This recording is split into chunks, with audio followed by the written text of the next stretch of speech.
শন টেইটের কাছেই যেন দীক্ষা পেয়ে নাহিদ রানা হয়ে উঠলেন শোয়েব আখতার। মিরপুরের উইকেটকে বানিয়ে দিলেন অস্ট্রেলিয়ার পার। চাঁপাইনবাবগঞ্জ এক্সপ্রেসের গতি আর বাউন্সারের কাছে পরাস্ত পাকিস্তানি ব্যাটাররা। পাকিস্তানি ব্যাটারদের মাজা একাই ভেঙে দিয়েছেন এই ডানহাত পেসার। নাহিদের এক একটি অগ্নিগোলাতে কাটা পড়েছেন সাহিবজাদা ফারহান, মাদ সাদাকাত, হুসাইন, অভিজ্ঞতায় টাইটম্বুর মোহাম্মদ রিজওয়ান সহ সালমান আগা। সবচেয়ে বড় ব্যাপার, প্রথম 5 উইকেটের মাঝে নাহিদ 4টাই নিয়েছেন বাউন্সার হাঁকিয়ে। তার এক একটি বাউন্সার বারবার মনে করিয়ে দিচ্ছিল পাক গ্রেট শোয়েব আখতারকে। তার সামনে অসহায় ছিল পাকিস্তানের প্রথম সারির 5 ব্যাটার। সিরিজের প্রথম ওয়ানডেতে টস হেরে ব্যাটিংয়ে আসে পাকিস্তান। ইনিংসের শুরু থেকেই দেখশুনে খেলতে থাকেন 2 পাক ওপেনার সাহিবজাদা ফারহান আর মাদ সাদাকাত। মুস্তাফিজুর রহমান আর তাসকিন আহমেদকে ভালোভাবে সামাল দিতে থাকেন, মাঝে বোলিংয়ে আসেন ক্যাপ্টেন মিরাজ।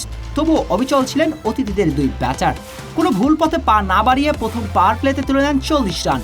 কিন্তু এরপর নাহিদ রানা বোলিংয়ে আসতেই পাক ব্যাটারদের শুরু হয় কাঁপুনি। মিরপুরের স্পোর্টিং উইকেটের ফায়দা শতভাগ কাজে লাগাতে শুরু করেন নাহিদ।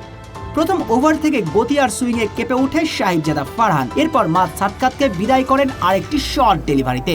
নতুন ব্যাটার হুসাইন কিংবা অভিজ্ঞ রিজওয়ান সবাইকে চোখে সরিষার ফুল দেখিয়েছেন রানা। 41 রানে 1 উইকেট থেকে মুহূর্তে 64 রানে 4 উইকেট হারিয়ে বিপাকে পাকিস্তান। কিন্তু তখনও শেষ হয়নি নাহিদ ঝড়। আরও একটা বাউন্সার ছুঁড়ে সালমান আগাকেও পরাস্ত করেন নাহিদ। তাতে ওয়ানডে ক্যারিয়ারে প্রথমবার 5-এর দেখা পেলেন নাহিদ রানা।